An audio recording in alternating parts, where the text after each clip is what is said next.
નમસ્કાર મિત્રો, આજે મૌધા તાલુકાના હિરંજ ગામે પહોંચી છે.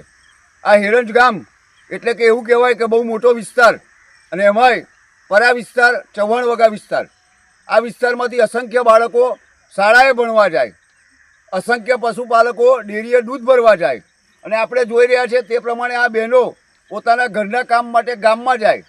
પરંતુ કમનસીબી એ છે કે આ વિસ્તારની અંદરથી ગામમાં જવા માટેનો ફક્ત એકમાત્ર રોડ છે, જે રોડ ન કહેવાય પરંતુ નાળ.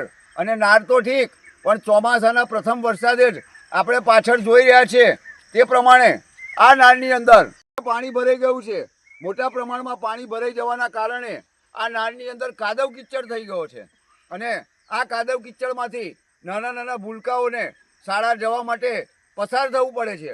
અને કેટલીક વખત તો પાણી ભરાવાના કારણે અહીંયા પશુપાલકો પોતાની ભેંસોનું દૂધ પણ ડેરીએ પહોંચાડી શકતા નથી, અને આર્થિક તંગી પડે છે. શું નામ છે બેન તમારું? મારું મીનાબેન મોહનભાઈ ચૌહાણ.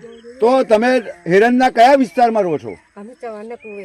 તો ચૌહાણના કુવામાં મોટામાં મોટી સમસ્યા શું છે? અમારે તો આવવા જવાની બહુ તકલીફ પડે છે. નારમાં પાણી ભરાઈ જાય છે, છોકરા જાય છે એમના બાળકોને આહારમાં.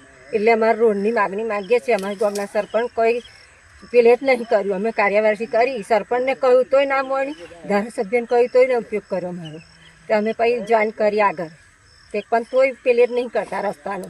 અમારે અત્યારે પ્રેગ્નન્ટ 2 બહેરો છે, અમે લઈ જવા કેવી રીતે? આ ચોમાસામાં પ્રથમ વરસાદમાં સમસ્યા ઊભી થઈ, આગળ શું થઈ શકે?